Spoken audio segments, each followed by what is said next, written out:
Hello friends, welcome back. तो स्वागत है आप सभी का एक बार फिर से आपके अपने इस YouTube channel target with Raj पर। Myself Rajesh Yadav from Uttar Pradesh Varanasi.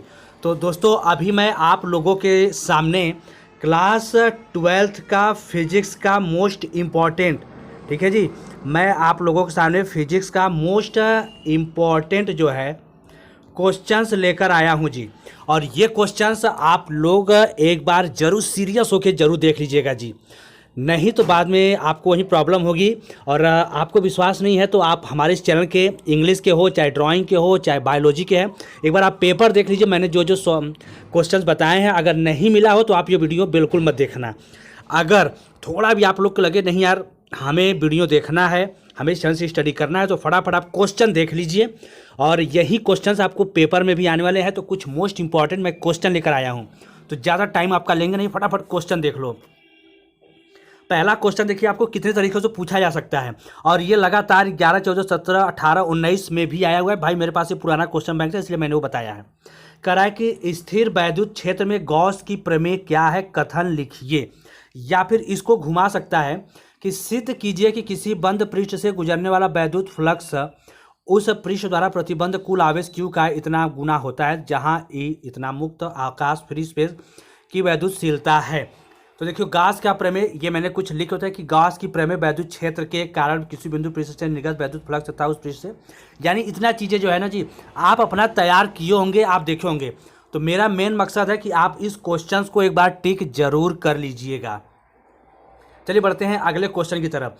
ये भी क्वेश्चन सेम उसी चैप्टर से है, गॉस के प्रमेय से ही है। और इसमें कह रहा है कि गॉस के नियम का प्रयोग करते हुए एक असीमित अनंत विस्तार वाली आवेशित समतल चादर के निकट वैद्युत क्षेत्र की तीव्रता ज्ञात कीजिए। या फिर वैद्युत स्थितिकी में गॉस नियम का उल्लेख कीजिए। इस नियम का उपयोग करके अनंत विस्तार की समतल आवेशित अचालक प्लेट के निकट वैद्युत क्षेत्र की तीव्रता ज्ञात करना है। और ये भी 17-18 में लगातार आया है, और इस साल भी आपके ये पेपर में आने की पूरी संभावना है इस क्वेश्चन का भी, ठीक है जी। और आप लोग क्वेश्चन को मिस बिल्कुल मत कीजिएगा, थोड़ा सा सीरियस होकर आप लोग क्वेश्चंस को जरूर देख लीजिएगा। आइए आगे बढ़ते हैं। कर रहा है क्वेश्चन नंबर अगला कि एक समान आवेशित गोली कोश के कारण उसके पृष्ठ के किसी बिंदु पर वैद्युत क्षेत्र की तीव्रता का व्यंजक प्राप्त कीजिए। या फिर एक समान आवेशित गोलीय कोश के कारण उसके पृष्ठ पर कोश के बाह्य बिंदु पर तथा कोश के भीतर वैद्युत क्षेत्र की तीव्रता का व्यंजन ज्ञात कीजिए। या फिर गॉस प्रमेय की सहायता से किसी आवेशित गोलीय कोश के बाहर किसी बिंदु पर वैद्युत क्षेत्र की तीव्रता आपको ज्ञात करनी। यानी एक क्वेश्चन और इन सभी के आंसर आपको एक ही देना है। और एक क्वेश्चन देखिए, इसी का एक और पूछा जा सकता है कि एक समान आवेशित गोलीय कोश के कारण विद्युत क्षेत्र की तीव्रता क्या व्यंजक गॉस के नियम के आधार पर प्राप्त कीजिए, जबकि बिंदु कोश के बाहर, पृष्ठ पर तथा भीतर स्थित है। और ये लगातार क्वेश्चन आया हुआ है, थोड़ा सा आप लोग सीरियस होकर क्वेश्चंस को जरूर देख लीजिएगा।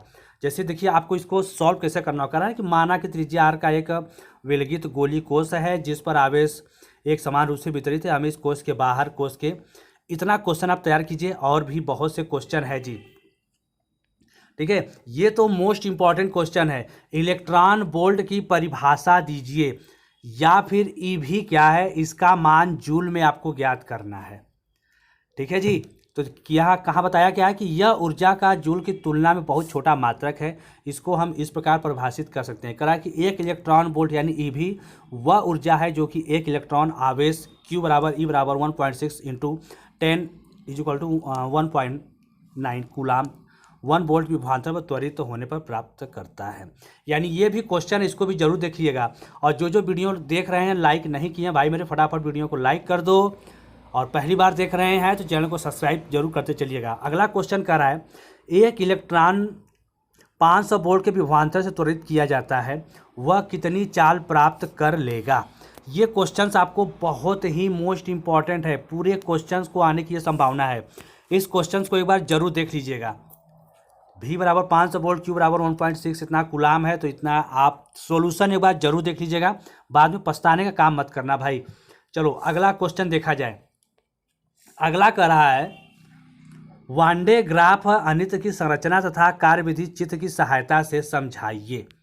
वन डे ग्राफ अनित के गुण दोष उपयोग का वर्णन आपको करना है, या फिर वन डे ग्राफ जनित के सिद्धांत एवं कार्यविधि का वर्णन करना है, या फिर वन डे ग्राफ जनित का नामांकित चित्र बनाइए, इसके कार्य करने का सिद्धांत बताइए, यह किस तरह से उच्च वोल्टेज उत्पन्न करता है। ठीक है जी, यह किस तरह से उच्च वोल्टेज उत्पन्न करता है, ये क्वेश्चन है जी। आपको इस तरह से सभी क्वेश्चंस के आंसर देने हैं। अगला क्वेश्चन देख लीजिए।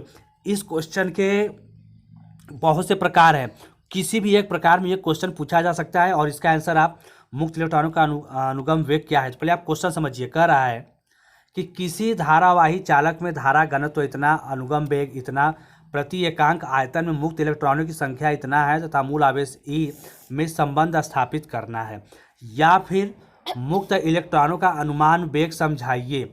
अनुमान वेग व धारा घनत्व के बीच संबंध स्थापित आपको करना है। ये नहीं कर रहे हैं तो चलिए अगला क्वेश्चन आप देख लो। किसी चालक में प्रवाहित धारा तथा इसमें मुक्त इलेक्ट्रॉनों के अपवाह वेग में संबंध स्थापित करना है, या फिर मुक्त इलेक्ट्रॉनों के अपवाह वेग के लिए विद्युत धारा के पद में व्यंजक उत्पन्न आपको करना है जी, या फिर अपवाह वेग की परिभाषा दीजिए, अपवाह वेग एवं विद्युत धारा में संबंध स्थापित कीजिए, या फिर लास्ट है कि मुक्त इलेक्ट्रॉनों के अनुगम वेग से आप क्या समझते हैं। ये क्वेश्चन आपको पूछा जा सकता है, यानी ये क्वेश्चन लगातार बहुत से सालों से लगातार ये क्वेश्चन आ रहे हैं। ठीक है, बस इनको आप देखिए और फटाफट इनको करना शुरू कर दीजिए। तो मुक्त इलेक्ट्रॉनों का अनुगम वेग कर रहा है कि किसी धातु के तार के सिरों को बैटरी से जोड़ देने पर तार के सिरों के बीच एक विभवांतर स्थापित तो हो जाता है। इस विभवांतर अथवा वैद्युत क्षेत्र के कारण इलेक्ट्रॉन एक वैद्युत बल का अनुभव कराते हैं जो इलेक्ट्रॉनों को त्वरण प्रदान करता है। और भी इसके आगे है जी, आप लोग इसको जरूर देखिएगा। क्वेश्चन को भाई हल्के में बिल्कुल मत लेना, लगातार ये क्वेश्चन आने वाला है। 5 से 6 सालों में से लगातार ये क्वेश्चन आ रहा है। इलेक्ट्रॉन अनुगम वेग के सिद्धांत द्वारा ओम के नियम का निगमन कीजिए। इलेक्ट्रॉन अनुगम वेग के सिद्धांत द्वारा ओम के नियम का निगमन कीजिए, या फिर किसी चालक के विभवांतर तथा मुक्त इलेक्ट्रॉनों के अपवाह अनुगम वेग के बीच का संबंध स्थापित करना है जी। तो ओम के नियम का निगमन क्या है, करा कि माना एक धातु के तार का लंबाई L तथा अनुप्रस्थ परिच्छेद का क्षेत्रफल इतना है, जब इसके सिरों के बीच विभवांतर किया भी लगाया जाता है तो क्या होगा, ये आप क्वेश्चन देख लीजिएगा। ठीक है, और ये लास्ट क्वेश्चन है जी, इसको भी देख लीजिए। कह रहा है कि वैद्युत परिपथ के लिए किरचॉफ के नियमों का उल्लेख करना है जी। यानी किरचॉफ के नियम बहुत ही मोस्ट इंपॉर्टेंट है। किरचॉफ का वैद्युत परिपथ तथा संबंधित किरचॉफ के दोनों नियमों का समुचित परिपथ आरेख बनाकर समझाना है, या फिर वैद्युत परिपथ संबंधित किरचॉफ के नियम आपको लिखने हैं। किरचॉफ का धारा नियम लिखिए तथा धारा के लिए चिन्ह परिपाटी भी बनाना है आपको। ये क्वेश्चन है जी।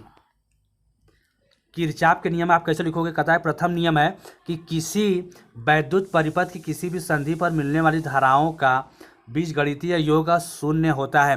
ये ऑप्शन में भी आप लोगों से पूछा जा सकता है, इसलिए इस चीज़ को जरूर ध्यान दीजिएगा। और ये क्वेश्चंस, आज का ये वीडियो आपको कैसा लगा मुझे कमेंट करके जरूर बताइएगा। और जो वीडियो लाइक नहीं किए तो फटाफट लाइक कर दीजिएगा, शेयर जरूर कीजिए ताकि आपके और भी दोस्तों को लाभ मिले। और पहली बार देख रहे हैं तो चैनल को सब्सक्राइब करके बेल आइकन को ऑल प्रेस करके नोटिफिकेशन ऑन रख लीजिएगा जी। ठीक है, और मैं इसके बाद आप लोग को और भी मोस्ट इम्पॉर्टेंट क्वेश्चन दूंगा और ज़रूर देखिएगा। और इन सभी बताए हुए क्वेश्चंस को एक बार आप लोग ज़रूर तैयार कर लीजिएगा, क्योंकि 1 मार्च को आपके पेपर में श्योर ये आने वाले हैं। ठीक है स्टूडेंट्स, तो मिलते हैं नेक्स्ट वीडियो में। अभी तक के लिए बस इतना ही। Thanks for watching. जय हिंद, जय भारत।